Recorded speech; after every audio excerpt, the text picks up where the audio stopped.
if you are redesigning the whole pathway to include digital, how do you then have a sort of a face-to-face option as well? How does that fit?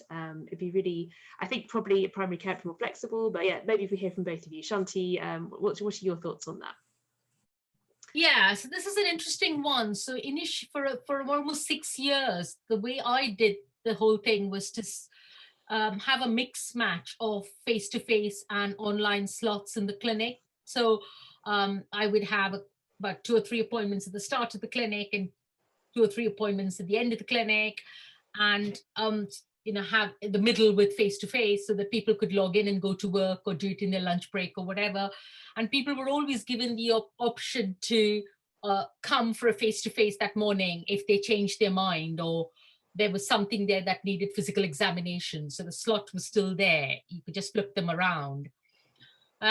Economically, that's not the best way of doing it, because your bigger cost savings come if you can release physical space and clinical infrastructure. And so we did some cost benefit modeling with our finance teams, and the feeling was it's better to have a virtual only clinic or rather than a mixed clinic, which is what I've been doing for about 6 years. And so I hate to say this, but I still haven't changed it because the thing is it works for me. And I just tell people, I've booked you a video appointment in 3 months. If that morning you wake up and you feel you want to come, just come and we'll flip the slot around. But financially, as I said, it's probably not the best way of doing it. So a lot of people who are being set up now are doing virtual only. But then that brings up this question that was brought about whether if you saw somebody online and then decided you actually did want to do a face-to-face appointment, all our clinics are so overbooked, there's no place to bring them back quickly. So I think you have to look at your own service and look at how best you design this, and whether half the clinic is set up or some people in the multidisciplinary team do a virtual only and some people do a mix, so it allows you a bit of flexibility within the system and the pathway.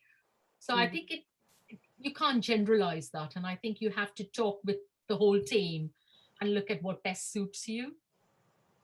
Yeah, thank you, Shanti. Andrew, I'm imagining you have a bit more flexibility in primary care. Yeah, is that right? a lot more flexible, really. I think the patients are fairly close by on the whole, so so we have specific sessions of online consultations on it. There might be the second half of a surgery. We can then look at those. We can then decide I need to give that person a call, or I can text that person. We can do that there and then.